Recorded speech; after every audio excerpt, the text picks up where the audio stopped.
θα ήθελα πριν από τα συγχαρητήρια στα παιδιά για τη σημερινή εδώ παρουσία, όπως σε συνέχεια και της παρουσίας του στο Δημαρχείο, που είχα τη δυνατότητα να τα ακούσω διαζώσεις και πραγματικά να γίνει ένας διάλογος, ο οποίος είχε και τις εντάσεις του, αλλά είχε την, νομίζω, ειλικρινή τοποθέτηση όλων, και εκείνοι τοποθετήθηκαν με ειλικρίνεια, και δεν ήταν μόνο τα παιδιά και οι μαθητές, ήταν και οι εκπαιδευτικοί και ήταν και ο Σύλλογος Γονέων, αλλά και εγώ είχα τη δυνατότητα να πω αυτά που γνωρίζω και αυτά που μπορώ να κάνω, εξηγώντας και το τι έχει γίνει μέχρι σήμερα. Να πω λοιπόν με την ευκαιρία και αυτού του βήματος περαστικά στη συνάδελφό σας, στην εκπαιδευτικό, η οποία είχε την ατυχία να είναι πραγματικά με ένα ατύχημα μέσα στο σχολικό κτίριο, οι συνθήκες του οποίου είμαι βέβαιος ότι θα διερευνηθούν και θα κριθεί το τι ακριβώς συνέβη και το αν φταίει και ποιος φταίει. Και να μπω στην ουσία, για να μην τρώμε το χρόνο με πολλές περικοκλάδες.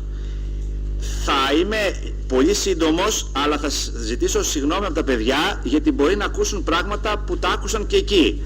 Αλλά δεν γίνεται διαφορετικά, γιατί η συζήτηση στο Δημοτικό Συμβούλιο είναι σαν να γίνεται πρώτη φορά. Οπότε πρέπει να υπάρξει πληρότητα της ενημέρωσης. Αν τυχόν δεν καλύψω κάποια από τα θέματα που μου θέσατε, θα παρακαλέσω πολύ στο τέλος να μου το θυμίσετε, γιατί δεν θα έχει γίνει εσκεμμένα, να απαντήσω συγκεκριμένα. Γιατί θεωρώ ότι πλέον στη συζήτηση αυτή είμαστε όριμοι και είμαι προσωπικά έτοιμος να δώσω οποιαδήποτε ειλικρινή, επαναλαμβάνω, και ρεαλιστική απάντηση στα θέματά σας. Ξεκινώντας από το γεγονός ότι όλοι γνωρίζουμε ότι το ΕΠΑΛ, δεν θα κάνω επέκταση στα άλλα σχολεία της πόλης και γενικότερα στα σχολεία της Ελλάδος, για να μην χαθεί η μπάλα. Το κτίριο του ΕΠΑΛ λοιπόν, το γνωρίζουμε όλοι, ότι κατασκευάστηκε το 1966.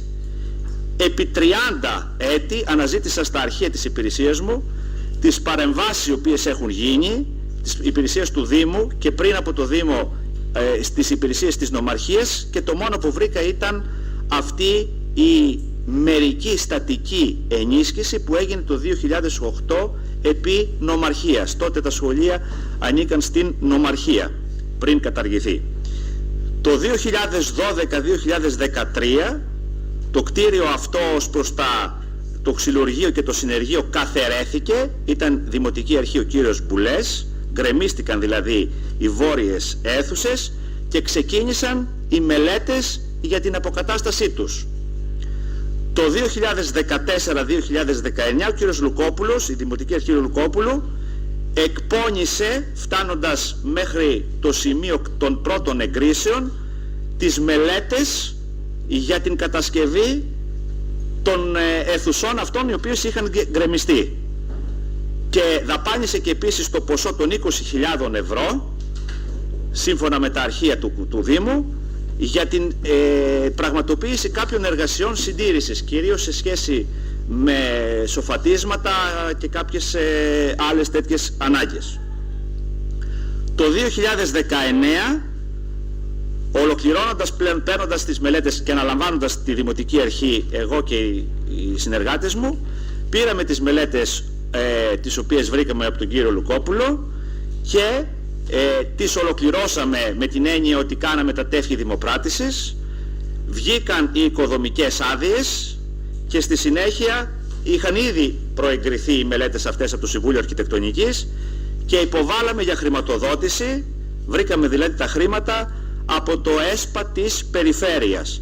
Προϋπολογισμός του έργου 2.258.000 ευρώ. Δημοπρατήσαμε το έργο, υπογράψαμε σύμβαση με τον εργολάβο και προβήκαμε στη συνέχεια στην κατασκευή του και προσφάτως στην παράδοση των αιθουσών αυτών προς χρήση. Το 2024 επίσης πραγματοποίησε η Δημοτική Αρχή, η παρούσα, τις μελέτες για την ενεργειακή αναβάθμιση και σύνταξη για την ενεργειακή αναβάθμιση του υπόλοιπου κτηρίου. Δηλαδή του κτηρίου που ήταν παλαιό, όχι αυτό που κατασκευάστηκε. Ενεργειακή αναβάθμιση, αλλά και ταυτόχρονα μελέτες για τη στατική ενίσχυσή του.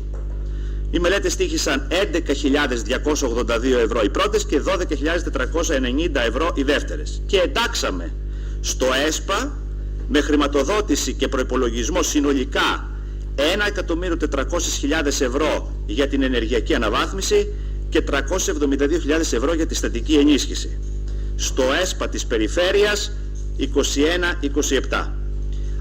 Απαντώντας για ποιο λόγο χρειάστηκε να γίνει στατική ενίσχυση του κτηρίου, θα σας απαντήσω ότι το κτίριο είναι στατικά επαρκές και θα αναφερθώ παρακάτω γιατί.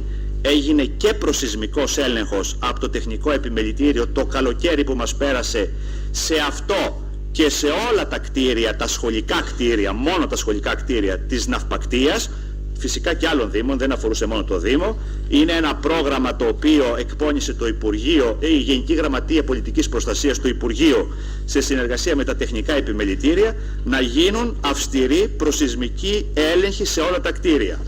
Ο συγκεκριμένος λοιπόν προσεισμικός έλεγχος που μας έχει δοθεί στα χέρια μας και για τα άλλα σχολεία και για το συγκεκριμένο, είχε ως αποτέλεσμα, αυτό το λέω πως γνώση, ότι το συγκεκριμένο κτίριο είναι απολύτως ασφαλές και δεν φέρει καμία βλάβη σε φέροντα δομικά στοιχεία, μηδέν βλάβες σε φέροντα δομικά στοιχεία.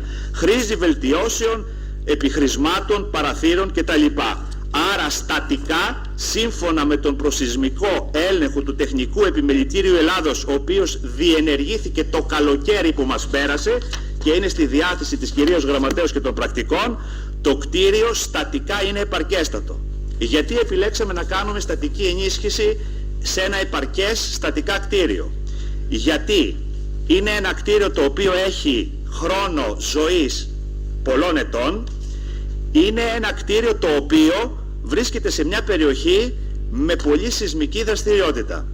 Με δεδομένο ότι όταν κατασκευάστηκε ο αντισεισμικός κανονισμός δεν ήταν αυτός που είναι σήμερα, πρώτον, και δεύτερον, ότι επειδή στο μέλλον δεν γνωρίζουμε τι σεισμοί πρόκειται να συμβούν στην περιοχή, αν είναι να δαπανίσουμε το ποσό του 1,5 εκατομμυρίων για την ενεργειακή αναβάθμιση και στη συνέχεια ομιγέννητο γίνει ένας σεισμός και παρουσιαστούν κάποια ρήγματα που δεν υπάρχουν αυτή τη στιγμή και το βεβαιώνει ο ΑΣΠ και το Τεχνικό Επιμελητήριο, χρειαστεί λοιπόν να γίνουν τότε επεμβάσεις, το ποσό του 1,5 εκατομμυρίου ευρώ θα δαπανηθεί ματέως.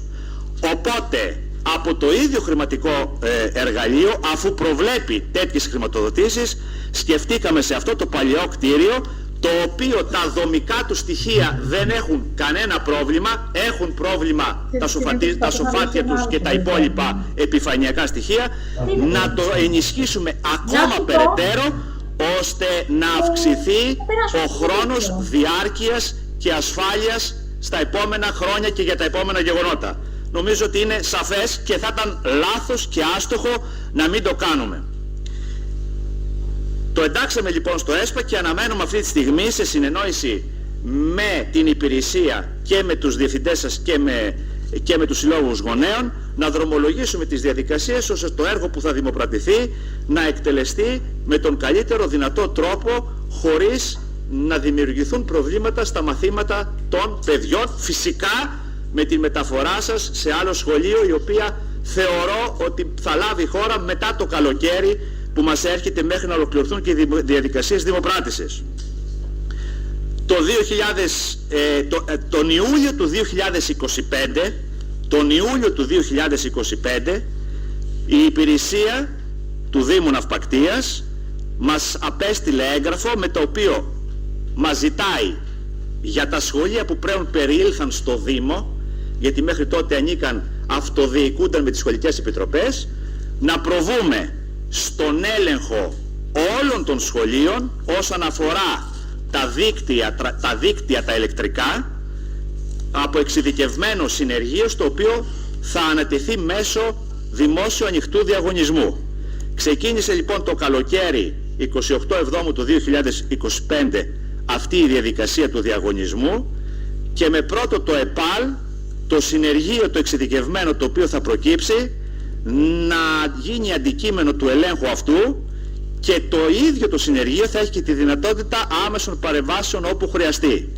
Εάν χρειάζονται περαιτέρω παρεμβάσεις σε αυτό ή σε άλλα σχολεία, θα μας υποδείξει τι ακριβώς χρειάζεται και δεν μπορείτε να το αντιμετωπίσει το ίδιο, ώστε στη συνέχεια να το αναθέσουμε σε ακόμη πιο εξειδικευμένο συνεργείο εάν χρειαστεί.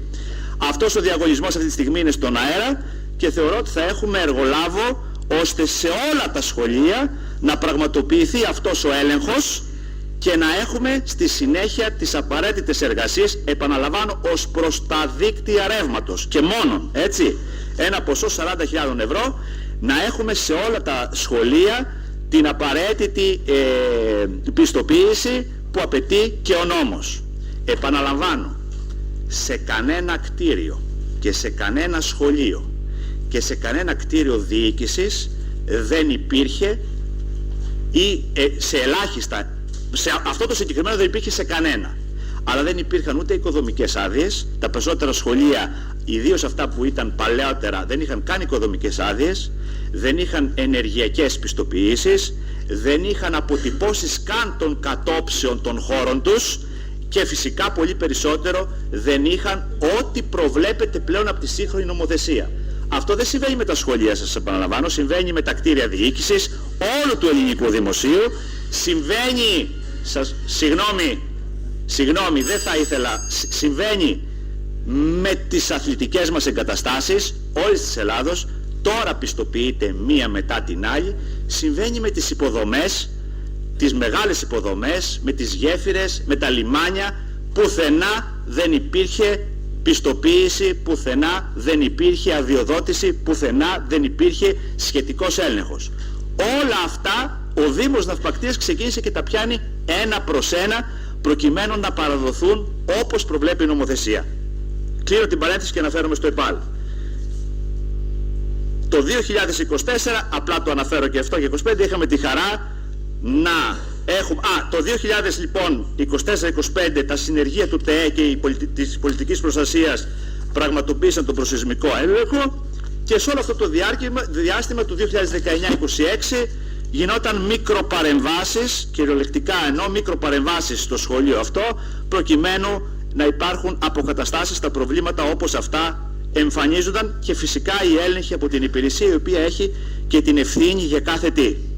Το 2023 είχαμε την ιδιαίτερη χαρά και τιμή να στεγάσουμε και το εσπερινό ΕΠΑΛ, μαθητές και μέλη του οποίου είστε περισσότεροι από εδώ εσάς σήμερα, και θεωρώ ότι ήταν ένα μεγάλο επιτεύγμα όλης της σχολικής κοινότητας και του Δήμου. Τώρα πάω στα συγκεκριμένα περιστατικά.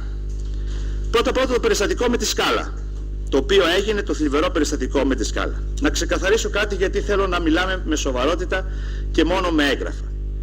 Η μελέτη που είχε εκπονηθεί, και εγώ δεν κατηγορώ κανέναν, γιατί δεν κάνουν οι πολιτικές ηγεσίες μελέτες, κάνουν οι τεχνικές υπηρεσίες. Η μελέτη λοιπόν που είχε εκπονηθεί δεν περιλάμβανε ούτε το στέγαστρο, ούτε την διατήρηση της παλιάς σκεπής στο συγκεκριμένο χώρο. Θα σας απαντήσω. Δεν χρειάζεται να κάνουμε προσωπική αντιπαράθεση. Εγώ θα σας απαντήσω με τα έγγραφα και θα σας εξηγήσω ακριβώς τι συμβαίνει. Καταρχήν, έχω μπροστά μου τα εγκεκριμένα σχέδια της συγκεκριμένης μελέτης, όπως αυτή εγκρίθηκε όχι μόνο από την Τεχνική Υπηρεσία του Δήμου Ναυπακτίας, αλλά και από το Συμβούλιο Αρχιτεκτονικής και φυσικά από την Διαχειριστική Αρχή της Περιφέρειας. Η ημερομηνία αυτού του εγγράφου, αυτών των εγγράφων των σχεδίων, είναι 30 Εβδόμου του 2019. Σε αυτά λοιπόν τα σχέδια, και θα ανοίγω να τα δείτε όλοι σας, είναι ξεκάθαρη η αρχιτεκτονική αποτύπωση, χωρίς στέγαστρο, χωρίς σκεπή. Το ίδιο γίνεται με την ίδια ημερομηνία στους ξυλότυπους του έργου αυτού, όπως αυτός με τις εγκρίσεις όλων των υπηρεσιών. Το ίδιο γίνεται στην τεχνική περιγραφή του έργου, η οποία εγκρίθηκε από όλους όσους σας ανέφερα. Και σας παρακαλώ, κύριε Κωνσταντόπουλε, κύριε Κωνσταντόπουλε, κύριε Κωνσταντόπουλε, εντάξει τώρα. Κύριε Κωνσταντόπουλε, όπως δεν διάκοψα κανέναν, αξιώνω να μην με διακόψει και κανείς. Κύριε Κοτσανά, Αντρέα, σε παρακαλώ. Κύριε Δημαρχέ, μόνο σεβασμό. Κύριε Δημαρχέ, αν μπορείτε να πάμε στην επόμενη μέρα. Όχι, όχι. Ιστορία. Η ιστορία είναι τα σχέδια είναι στη διάθεσή σας. Στην μια συνέντευξη τύπου και παρακαλώ. Αλλά κύριε πείτε μας την επόμενη μέρα. Νομίζω ότι συμβάλλατε με την παρέμβασή σας. Μην το... Ναι, αλλά... Μισό λεπτό. Θα σας απαντήσω σε όλα. Όχι. Λοιπόν, το ίδιο απάντησε. Συγγνώμη, κυρία Σμπούκη. Λοιπόν, το ίδιο απάντησε. Εγώ προσπαθώ να εξηγήσω και θέλω πραγματικά, αν υπάρχει διάθεση συνεργασίας, τουλάχιστον από τα χείλη μου να ακούσετε μόνο αλήθειες. Λοιπόν, τα σχέδια, μισό λεπτό για να ξεκαθαρίσω κάτι. Κύριε Κωνσταντόπουλο, τι κάνετε τώρα? Θα με αφήσετε να ολοκληρώσω. Τα σχέδια τα παραδίδω στη γραμματεία και στη διάθεσή σας. Μπορείτε να τα δείτε στη συνέχεια. Όχι τώρα όμως διακόπτοντας. Σας παρακαλώ. Δεν είναι αυτό που κάνετε. Αυτό δεν είναι. Αφήστε να ολοκληρώσω την τοποθέτησή μου. Σας παραδίδω δημοσίως δημόσια έγγραφα. Λοιπόν, το ίδιο απάντησε και η διαχειριστική αρχή του ΕΣΠΑ στην ερώτηση που έκανε ο κύριος Μίλτος, μου φαίνεται ο κύριος Μίλτος, ο βουλευτής, ο κύριος Μίλτος Τζαμπάρας, ότι τα οσάνω ως παραλήψεις διαλαμβανόμενα με την τάδε επερώτηση για το στέγαστρο που ρώτησε ο άνθρωπος δεν αποτέλεσαν αντικείμενο της μελέτης του έργου. Αυτό και αυτό στη διάθεσή σας. Ποιο είναι το θέμα της κατόψης που θέτει ο κύριος Κωνσταντόπουλος και που υπήρξε πραγματικά μια ενημέρωση πολύ άστοχη κατά την άποψή μου. Πραγματικά υπήρχε μια κάτοψη η οποία έχει ημερομηνία Μάρτιο του 2019. Σας επαναλαμβάνω, οι εγκρίσεις έγιναν καλοκαίρι Ιούλιο του 2019. Δεν ήμουν εγώ δήμαρχος. Χωρίς να φταίει όμως ο προηγούμενος δήμαρχος αν έγινε αυτή η έγκριση. Έτσι προς Θεού. Όχι, το λέω γιατί υπόνεται ότι κάτι πήγαμε και αλλάξαμε εμείς μετά. Οι εγκρίσεις που σας έδωσα είναι καλοκαίρι του 19. Εγώ ανέλαβα Σεπτέμβριο του 19. Ναι, λοιπόν, η κάτοψη που λέει ο κύριος Κωνσταντόπουλος όντως είναι μια κάτοψη και σας το εξήγησε και στο Δημαρχείο, η οποία δεν είναι κατασκευαστική, αποτυπώνει την υπάρχουσα τότε στέγη η οποία δεν είχε γκρεμιστεί, αλλά με τη μελέτη που έγινε όφιλε να γκρεμιστεί. Και γι' αυτό δεν υπάρχουν ούτε στατικά σχέδια, ούτε αρχιτεκτονικά σχέδια, ούτε προϋπολογισμός, ούτε τιμολόγιο, ούτε τεχνική περιγραφή για το συγκεκριμένο έργο. Γιατί εγκρίθηκε το καλοκαίρι του 19 χωρίς, και σωστά, χωρίς το στέγαστρο. Όταν εκπονείται μια μελέτη για ένα έργο, μπορούν να υπάρξουν πολλά προσχέδια τα οποία είτε ποτέ δεν θα εγκριθούν είτε ποτέ δεν θα υλοποιηθούν. Αυτά που υλοποιούνται είναι αυτά που τελικά εγκρίνονται, και αυτά που εγκρίθηκαν εν προκειμένου εγκρίθηκαν το καλοκαίρι από όλες τις υπηρεσίες. Εμείς λοιπόν παραλάβαμε τις μελέτες αυτές όπως είχαν εγκριθεί, χωρίς το στέγαστρο μέσα, και υλοποιήσαμε το έργο. Τώρα, πώς υλοποιήθηκε το έργο? Το έργο υλοποιήθηκε με την επίβλεψη της υπηρεσίας από τον εργολάβο, ελεγχόμενο από τον ΕΣΠΑ, από το ΕΣΠΑ. Δεν ήταν ένα οποιοδήποτε έργο. Είναι έργο ΕΣΠΑ, το οποίο υπόκειται σε ειδικούς διαχειριστικούς ελέγχους. Το έργο λοιπόν αυτό δεν είχε καμία διαφοροποίηση από τη μελέτη. Το πράγμα που ελέγχει το ΕΣΠΑ όταν παραλαμβάνει το έργο είναι αν έκανες άλλα πράγματα από αυτά που είχε στη μελέτη. Από το αποτέλεσμα του ελέγχου του ΕΣΠΕΛ, που είναι το όργανο το οποίο ελέγχει ποιοτικά τα έργα που πραγματοποιεί το ΕΣΠΑ, ήταν ότι το έργο αυτό κρίθηκε άριστο, βαθμός 1. Είναι και αυτό... Μισό λεπτό, δεν τελείωσα, θα ώρες να ολοκληρώσω, κάντε λίγο βολή. Καταρχήν, όχι, με συγχωρείτε, αν κάποιος βιάζεται ή αν κάποιος δεν έχει διάθεση να ακούσει, εγώ δεν κρατάω κανέναν εδώ. Εγώ είμαι για τον έναν που μπορεί να θέλει να ακούσει. Κρίθηκε λοιπόν και είναι στη διάθεση από τον ΕΣΠΕΛ απολύτως άριστο. Απολύτως άριστο. Κύριε Ραυτόπουλε, δεν θέλω συνηγόρους. Κρίθηκε λοιπόν απολύτως άριστο από τον ΕΣΠΕΛ και φυσικά παραδόθηκε από την υπηρεσία που και αυτή το ενέκρινε και φυσικά τη διαχειριστική αρχή της Πάτρας, η οποία και το πλήρωσε. Το μάρμαρο το οποίο είχε τοποθετηθεί ήταν ακριβώς το υλικό το οποίο προέβλεπε η μελέτη. Τα μάρμαρα είναι υλικά, παρακαλώ τα φώτα κύριε Μουκτούρη, είναι υλικά που καλώς ή κακώς, αυτό δεν το ξέρω εγώ, ούτε το επιλέγω, ούτε είμαι νομοθέτης εγώ, που η νομοθεσία τα επιτρέπει να υπάρχουν και να τοποθετούνται, η σύγχρονη νομοθεσία, σε εξωτερικούς και εσωτερικούς χώρους. Μία προϋπόθεση βάζει η νομοθεσία, όταν μιλάμε για σκάλες, στα σκαλιά να τοποθετούνται τα ειδικά αντιολισθητικά, οι ειδικές αντιολισθητικές ταινίες, για τις οποίες ορίζει και το πλάτος, και στη συγκεκριμένη περίπτωση το πλάτος ήταν περισσότερο και από αυτό της μελέτης, 5 εκατοστά, ενώ η μελέτη είχε 3 εκατοστά. Τώρα, παρόλα αυτά, επειδή συνέβη το ατύχημα και επειδή μας το ζητήσατε, γιατί επαναλαμβάνω ήταν ένα έργο, το ατύχημα δεν έγινε εξαιτίας εγκατάλειψης που θα μπορούσε να έχει συμβεί από τα προβλήματα που έχετε αναφέρει. Δυστυχώς το ατύχημα αυτό έγινε σε ένα έργο που μόλις είχε παραδοθεί.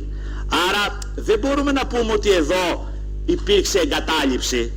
Εδώ υπήρξε η εφαρμογή μιας μελέτης, όπως ακριβώς εκπονήθηκε και επικυρώθηκε το 19 το καλοκαίρι, και στη συνέχεια ελέγχθηκε ότι τίποτα δεν παρεξέκλεινε από αυτή τη μελέτη.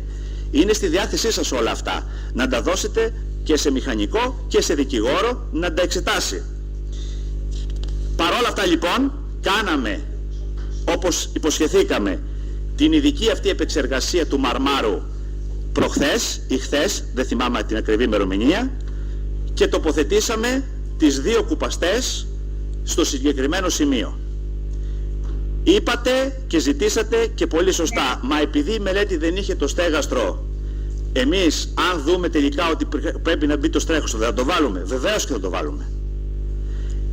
Για πρακτικούς πρώτα λόγους. Δεν θεωρώ ότι το στέγαστρο, και θέλω να είμαι ειλικρινής, ότι θα προσφέρει την ασφάλεια που νομίζουμε ότι θα προσφέρει, γιατί ο χώρος θα συνεχίσει να βρέχεται εάν έχει έναν ανεμόβροχο. Δεν πιστοποιητή, θα μπορούσε να είναι εξωτερικός, δεν είναι ο μοναδικός εξωτερικός χώρος με μάρμαρο. Θα το κάνουμε για πρακτικούς λόγους, για να μην βρέχονται τα παιδιά που επικοινωνούν με τους χώρους. Μπορούμε να το κάνουμε τώρα? Όχι. Γιατί το στέγαστρο αφορά προστίκη σε ένα κτίριο το οποίο μόλις παραδόθηκε και έχει συγκεκριμένη οικοδομική άδεια. Πρέπει να γίνει πάλι μελέτη. Δεν μπορώ δηλαδή να πω εγώ αυτή τη στιγμή στον αντιδήμαρχο, πήγαινε βρες ένα τεχνίτη, βάλε 10 στήλους και βάλε από πάνω μια οροφή και πες στο στέγαστρο και αυτό είναι για τα παιδιά. Γιατί αυτό μπορεί να δημιουργήσει πολύ περισσότερα προβλήματα από ό,τι θα λύσει. Αν δεν έχει στατική μελέτη, αν δεν έχει έδραση σωστή, αν εν πάση περιπτώσει δεν γίνει όπως προβλέπει η νομοθεσία. Και γιατί απαγορεύεται σε ένα έργο που το χρηματοδότησε το ΕΣΠΑ να πας εσύ μετά και να το αλλοιώνεις με άλλες παρεμβάσεις. Όλα πρέπει να γίνουν όπως προβλέπει. Και ήδη ξεκίνησε η μελέτη με τη χρηματοδότηση του Δήμου. Τα χρήματα δεν τα πάρουμε από το ΕΣΠΑ, γιατί είναι μικρό σχετικά το ποσό. Θα τα βάλει ο Δήμος, όχι μόνο της μελέτης, και της κατασκευής του στεγάστρου στο συγκεκριμένο χρόνο. Αλλά δεν μπορεί να γίνει τώρα. Αυτό που κύριε Κοτσανά, ούτε τώρα μπορώ να σας πω. Αυτό που μπορώ να σας πω, είναι ότι ήδη ξεκίνησε η μελέτη και στο έργο που θα δημοκρατήσουμε και άλλα έργα των σχολείων θα είναι για αυτό πρώτο. Κύριε Κοτσανά, θα έχετε το λόγο να ρωτήσετε ό,τι θέλετε. Το ίδιο συμβαίνει και με την περίφραξη. Εγώ εξήγησα από την αρχή και στους εκπαιδευτικούς με τους οποίους είχα την τιμή να μιλάω, ότι δεν μπορούμε να κάνουμε περίφραξη, γιατί η περίφραξη και αυτή απαιτεί συγκεκριμένη διαδικασία. Πρώτον, γιατί είναι σχολείο και η περίφραξη δεν μπορεί να είναι σε καμία περίπτωση αυτή που φτιάξαμε, και το γνωρίζετε όλοι αυτό το πράγμα, αλλά θα γίνει σύμφωνα με τις προδιαγραφές. Για να γίνει όμως η περίφραξη σύμφωνα με τις προδιαγραφές, θα πρέπει πάλι να γίνει σχετική μελέτη με το ίδιο έργο που σας ανέφερα. Όταν θα γίνει δηλαδή το στέγαστρο, θα γίνει και η περίφραξη σωστή, με τα σωστά υλικά και τις σωστές αδειοδοτήσεις. Τι κάνουμε μέχρι τότε? Μου ζητήθηκε να κάνουμε μια πρόχειρη περίφραξη. Προσωπικά είχα τις επιφυλάξεις μου. Και λέω, βρε παιδιά, μην το κάνουμε εκεί πέρα, σχολείο είναι. Όχι, μου εξήγησαν εκπαιδευτικοί και πολύ σωστά, είναι θέμα ασφάλειας των μαθητών, επειδή οι πόρτες, οι βόρειες πόρτες των εργαστηρίων βγαίνουν εκεί στο χώρο, να υπάρχει έστω μια περίφραξη η οποία θα οριοθετεί το χώρο. Υποσχέθηκα ότι θα γίνει. Καθυστερήσαμε, που λέει εγώ γίνεται. 8 χρόνια. Νομίζω ολοκληρώθηκε ή ολοκληρώνεται αυτές τις ημέρες. Και είχα πει για μέσα στο Δεκέμβρη θα παραδοθεί σύντομα. Επαναλαμβάνω, ειλικρινώς, δεν είναι η περίφραξη που αντιστοιχεί σε σχολείο και δεν είναι η περίφραξη η οποία μας ταιριάζει. Αλλά είναι μια προσωρινή κατάσταση μέχρι να μεταβούμε στην οριστική, σωστή, σοβαρή κατάσταση. Το πρόβλημα με το ρεύμα, το οποίο είναι πάρα πολύ σοβαρό. Καταρχήν θέλω να ξεκαθαρίσω το εξής. Ούτε εγώ το γνώριζα απολύτως. Όλα τα καλώδια, με διαβεβαίωσαν όλοι οι ηλεκτρολόγοι. Όλα τα καλώδια τα οποία βλέπετε εκτεθειμένα ή μέσα στο νερό είναι νεκρωμένα δίκτυα. Ήδη το συνεργεία και ο ιδιώτης παρεμβαίνουν ώστε να μπορούμε μέσα στο Δεκέμβρη να τοποθετηθούν ρελέδες και δεν υπήρχαν ρελέδες και σήμερα, επειδή άκουσα για το ισόγειο, για το κτίριο, ακριβώς για το Ευρωπονίας, αντικαταστάθηκε ο πίνακας, που είναι βασικό στοιχείο ασφάλειας. Γιατί... Ορίστε. Ναι, μέρελε. Λοιπόν, ο πίνακας του Γεωπονίας και τις επόμενες ημέρες μέχρι τα Χριστούγεννα θα έχουν ολοκληρωθεί και αλλαγές καλωδιώσεων. Αυτό που θα έκανε δηλαδή ο ιδιώτης που θα προέρχεται από το διαγωνισμό μετά από λίγους μήνες, θα το κάνει τώρα στο ΕΠΑΛ και εκείνος θα έρθει απλά να πιστοποιήσει. Θα το κάνει τώρα, ώστε μετά τις γιορτές όχι απλά να έχουν τοποθετηθεί οι ρελέδες, αλλά να έχουν αλλάξει και καλωδιώσεις που χρήζουν αλλαγής για το συγκεκριμένο χώρο. Να ολοκληρώσω και θα σας ακούσω. Αλλά και με το έργο της ενεργειακής αναβάθμισης θα υπάρξει και αλλαγή πολλών στοιχείων και της θέρμανσης και του κλιματισμού και φυσικά των λαμπτήρων, δικτύων κτλ. Φυσικά, και το επαναλαμβάνω και σας το είπα και στο Δημαρχείο, οι έλεγχοι θα γίνονται και ο Δήμος είναι υπεύθυνος για οτιδήποτε συμβεί. Δεν σημαίνει ότι επειδή δεν ήρθε κάποιος να ελέγξει ότι αποποιείται ο Δήμος την ευθύνη του. Θα μου πείτε πρέπει να φτάσουμε εκεί. Όχι, αλλά ευθύνη υπάρχει. Δεν αποποιείται κανείς. Ο Δήμος και η υπηρεσία του έχει ακεραία την ευθύνη αν γίνεται σωστή ή όχι συντήρηση ή αν υπάρξει πρόβλημα ή όχι. Αυτό δεν το αναστέλει κανείς, γιατί είναι ο νόμος που το λέει. Δεν το λέω εγώ, ούτε περιμένει κανείς να το δηλώσω εγώ. Την περίφραξη την είπαμε, την είσοδο των νερών. Πήγε 2 φορές, ήταν εδώ ο κ. Σουκαράς, 2 φορές εργάτης εκεί. Σας υποσχέθηκα ότι θα κάνουμε μια τρίτη παρέμβαση, αλλά δυστυχώς δεν θα είναι αποτελεσματική. Και σας το είπα έτσι χαρακτηριστικά, δεν πρέπει να είναι αποτελεσματική. Γιατί για να είναι αποτελεσματική πρέπει να δαπανηθούν αρκετά χρήματα. Δεν συμφέρει να πάμε να δαπανίσουμε αυτή τη στιγμή πολλά χρήματα όταν από το καλοκαίρι και μετά θα μπει ο εργολάβος μέσα που θα αναλάβει αυτό ακριβώς. Θα στείλουμε εκ νέου, ήδη σήμερα πήγε ειδικός να το δει και να μας πει με ποιο τρόπο μπορούμε να παρεύουμε εκ νέου ώστε να ελαχιστοποιήσουμε το πρόβλημα, έστω σε προσωρινή βάση. Ναι, είναι ημίμετρα, αλλά είναι ημίμετρα για την ασφάλεια εν ώψη ενός νέου μεγάλου έργου. Και εδώ είναι το θέμα, ότι εδώ δεν εγκαταλείψαμε την ουσία των προβλημάτων, δημιουργώντας 2 σημαντικά έργα 5 εκατομμυρίων ευρώ. Και εξομολογούμε δημόσια ότι σε αυτή μας την πρεμούρα και την αγωνία να κάνουμε το ΕΠΑΛ σχολείο όπως πρέπει, δαπανώντας αυτά τα ποσά, μας ξέφυγε και υποτιμήσαμε μικρότερα πράγματα, μικρότερα εννοώ σε σχέση με την αντιμετώπιση τους, λέγοντας και εμείς μέσα μας, και εγώ το έλεγα, αφού θα ξεκινήσουμε το έργο τώρα. Ενώ θα έπρεπε να τα έχουμε δει κάποια τουλάχιστον από αυτά, να ολοκληρώσω και θα τελειώνω. Ενώ θα έπρεπε κάποια τουλάχιστον από αυτά να τα έχουμε δει σε πιο έγκαιρο χρόνο. Τώρα, εγώ δεν θα πάψω να είμαι παρόν, να ξαναρθείτε στο Δημαρχείο και όλοι μαζί και καθένας και θεσμικά θα σας εξηγώ αυτό που γνωρίζω. Δεν θέλω αυτή τη στιγμή να πυροδοτήσω τη συζήτηση για ευθύνες, δεν θα το κάνω, ενώ είναι τη συζήτηση του Δημοτικού Συμβουλίου και προκλήθηκα από την αντιπολίτευση. Δεν θα το κάνω. Τι κάναμε, τι κάνατε, τι δεν κάνατε. Όλοι μαζί νομίζω ότι είμαστε στην ίδια κατεύθυνση. Αλλά θέλω να ξέρετε το εξής. Ένα κτίριο από 0 που ήταν, γκρεμισμένο και με 1000 προβλήματα, 30 χρόνια εγκαταλειμμένο, στο να το φτάσουμε να είναι πλήρες και άρτιο, που το δικαιούστε και δικαίως, είναι από τις λίγες φορές που μια κατάληψη και ένας αγώνας έχει νόημα. Έχει δίκιο. Έχει πραγματικό δίκιο. Δεν είναι εύκολο να γίνει αυτό από τη μια μέρα στην άλλη. Όμως σας εξήγησα βήμα-βήμα τι έχει γίνει και τι θα γίνει. Σε αυτό νομίζω ότι είμαστε όλοι μαζί. Και ένα μεγάλο συγγνώμη για τις ελλείψεις και τις παραλήψεις μας. Είναι δεδομένες ότι υπάρχουν, αλλά είναι δεδομένη και η διάθεση να τις διορθώσουμε. Θαύματα δεν μπορούμε να κάνουμε κανένας, και όποιος σας το υποσχεθεί αυτό το πράγμα θα είναι ψεύτης, αλλά να αγωνιστούμε όλοι μαζί προς αυτή την κατεύθυνση. Πρώτος, το θέλω εγώ και το επιθυμώ. Σε σχέση με τις απουσίες σας, Πρόεδρε, επειδή θέλω να μιλάω θεσμικά, θα είμαστε δίπλα σας στο βαθμό που θα μας ζητηθεί. Θα θελήσετε την παρέμβασή μας, θα την έχετε. Θα θελήσετε έγγραφό μας, θα το έχετε. Θα θελήσετε παράστασή μας στον αρμόδιο φορέα που σας εποτεύει, θα το έχετε.